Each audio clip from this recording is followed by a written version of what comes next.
네, 안녕하세요. 오늘은 암 등록에서 악성 종양의 병기 분류에 대해서 알아보고자 합니다. 악성 종양의 병기 분류는 이제 스테이지라고 하는데요. 병기라고 하는 게 뭔지부터 알아보겠습니다. 이제 병기라고 하는 거는 이제 병의 확장 정도, 여기서는 이제 악성 종양, 암을 얘기를 하겠죠. 그래서 암의 확장 정도를 어떤 기준으로 몇 개의 범주로 그룹화한 것을 얘기를 한다. 그래서 확장 정도가 크냐 아니면 작냐에 따라서 이렇게 몇 개의 범주로 나누어 놓은 것을 이제 병기라고 하는 거예요. 그래서 이제 몇 단계로 나눠져 있다. 그래서 이것을 이제 또 스테이지라고 하는 거고요. 이렇게 병의 확장 정도, 암의 확장 정도를 어디서 확인을 할 수가 있냐면 이제 의무 기록 중에서도 이제 신체 검진 기록, 그리고 경과 기록, 그리고 수술 기록, 방사선 보고서 등에서 이제 확인을 할 수가 있습니다.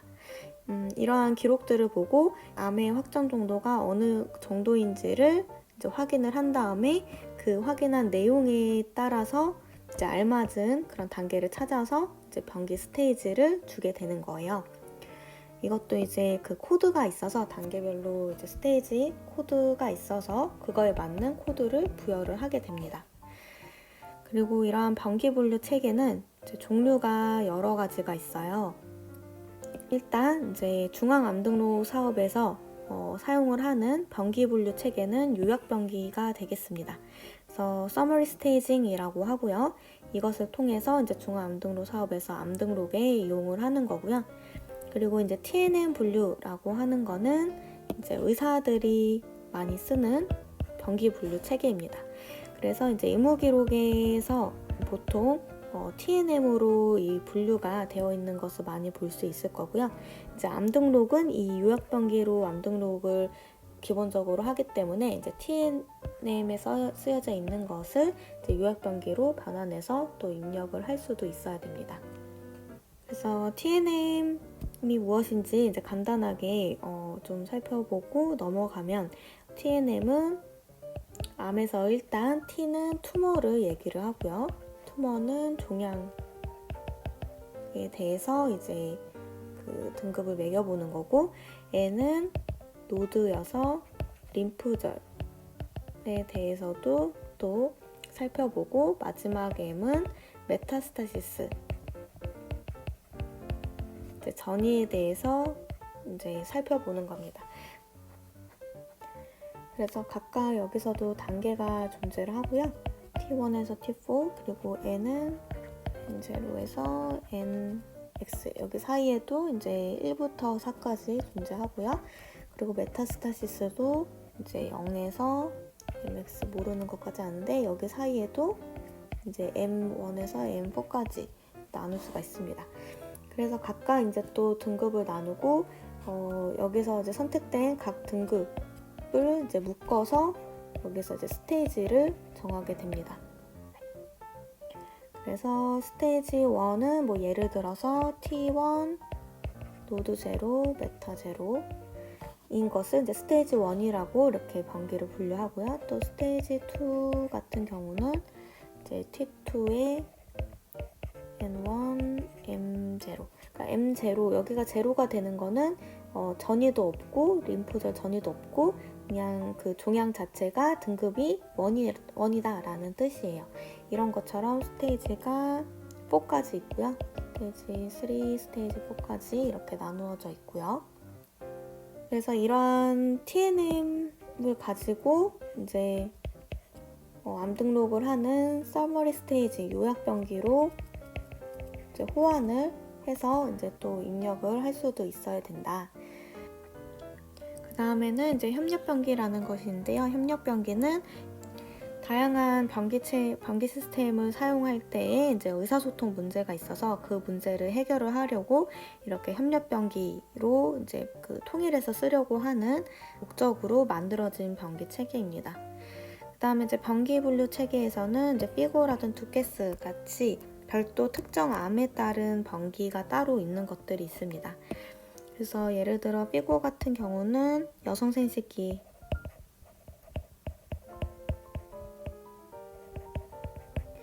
여성 생식기계 쪽 암을 얘기를 하고요. 두케스 같은 경우는 대장이나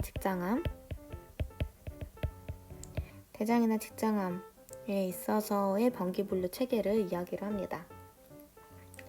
그리고 이제 유학변기를 분류를 할 때 이제 여러 가지 서식을 보고 이제 확인을 해서 코드를 줄 수 있다고 했었는데요. 이제 여기서 이제 고려돼야 될 상황은 기록별로 변기를 다르게 나타내는 경우에 어떤 것을 우선적으로 생각을 해야 되냐라는 거예요. 그래서 일단 수술 보고서보다는 병리 보고서가 우선을 하기 때문에 두 개가 좀 다르다 그러면 병리 보고서를 따라야 되고요. 이제 의사랑 한 번씩 확인을 해줘야 되고요. 그리고 이제 TNM 변기로도 이제 변환이 가능해야 된다.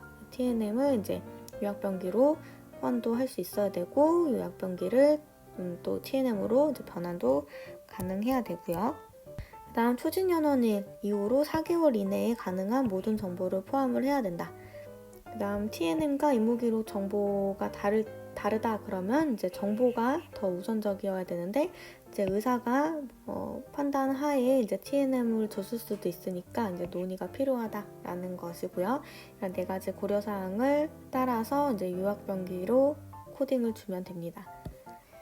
네, 다음은 이제 유학변기 분류 서머리 스테이징에서 이제 어떤 코드를 쓰는지 한번 살펴볼 거예요. 일단 이제 코드는 여기 지금 앞에 나와 있었던 이게 지금 시어라고 하는 이제 매뉴얼인데 이 매뉴얼을 가지고 이제 코드를 찾아서 이제 주게 될 거예요. 그래서 CR Summary Staging Manual 2000이라고 하는 거를 이쪽에서 한번 검색을 해보면 이제 PDF로 다운을 받을 수가 있거든요. 등록할 때 이 CR라는 사전이랑 그리고 ICD-O3 가지고 이제 그 암등록 코딩을 하게 되는 겁니다. 변기에 쓰이는 거는 이 CR 책 가지고 이제 코드를 주게 될 거고요. 이 코드는 지금 여기 나와 있듯이 0부터 9번까지 이렇게 나와 있고 여기서 적절한 내용들을 차트에서 확인을 해서 코드를 주게 되는 거예요.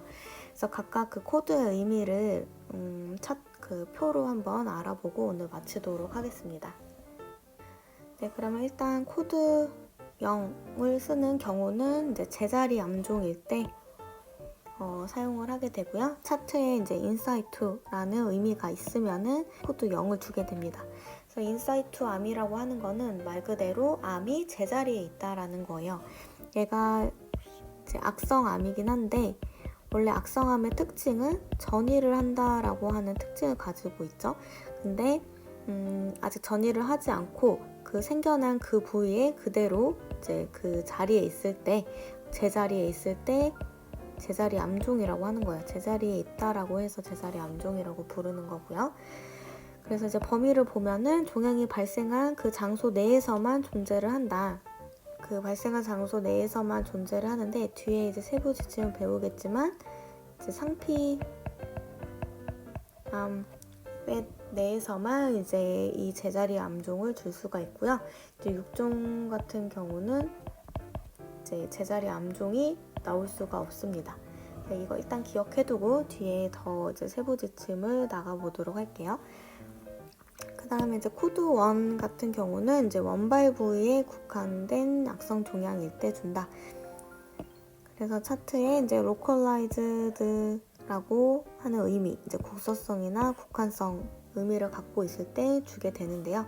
이제 이거는 어떤 말이냐면 이제 악성이 제자리에 그대로 있으면은 제자리 암종을 주고 이제 제자리까지는 아니고 예를 들어 어떤 특정 장기에 암이 이제 생겨가지고 이 암이 이 장기를 뚫지 않고 그 원발 부위에 국한된 여기 내에서만 있을 때 퍼진 정도가 이 장기 내에서만 있을 때 이 코드 1을 주는 거예요. 그래서 이거를 이제 localized, 곡소성, 국한성이라고 하고요.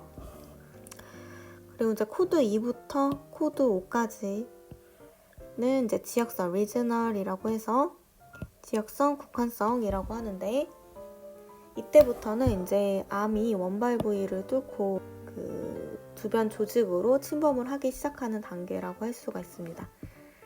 그래서 이제 원발 부위 경계를 뚫고 여기 이제 이런 부위를 이제 뚫고 이제 주위 조직 아니면 주변 장기로 이제 직접 침범을 하게 되면은 이제 그때부터는 코드 2 이상부터 주어야 되고요. 이렇게 주위 장기나 조직을 직접 침범했다 그러면 2를 주고 주위 림프절에 가서 이제 전이를 했다. 주위 림프절까지 퍼졌다 그러면 3을 줍니다. 그리고 4는 이제 이 2번과 3번이 합쳐진 경우라고 할 수 있는데요. 이제 주위 장기 또는 조직에 직접 침범을 하고 림프절 침범이 동반되어서 나타난 경우. 결국에서 이제 코드 4라고 하는 거는 2와 3이 같이 있을 때 4가 되는 거라고 생각해 주시면 되고요. 이제 5번 같은 경우는 종양이 조직에 직접 침범이나 림프절 침범이 불명확할 때 그리고 또는 비호치킨병, 호치킨병과 같이 다른 범죄 적용이 불가능할 경우에 사용을 한다. 그래서 5번은 뭔가 원발 부위를 벗어나긴 했는데 이렇게 원발 부위를 벗어나긴 했는데 이게 직접 침범인지 아니면 림프절 침범인지 모를 때 이제 5를 준다는 거예요. 그 다음에 이제 코드 7번은 디스턴트여서 원발 부위에서 멀리 떨어진 신체 부위로 이동하여 자란 경우. 이런 경우는 이제 주위가 아니라 아예 이제 멀리 떨어진 디스턴트, 멀리 떨어진 장기에 자라는 경우 이제 그 원격전이라고 할 때 이제 7을 주게 됩니다.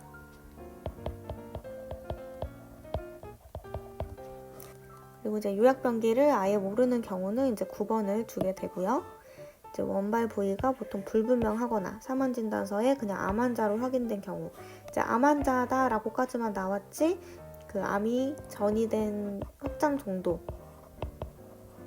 그리고 원발 부위가 어딘지 뭐 이러한 정보가 거의 없을 때 정보가 없으면은 이제 이러한 병기를 뭐로 줘야 될지 알 수가 없잖아요. 그래서 그럴 때 이제 9를 주게 되는 거예요. 그래서 이제 뒤에 이제 세부 지침으로 이제 어느 상황 때 0을 주고 어느 상황 때 1을 주고 뭐 이런 원칙을 좀 더 나가면서 자세히 알아보도록 하겠습니다. 그래서 오늘은 여기까지만 하고 영상을 마치도록 할게요. 감사합니다.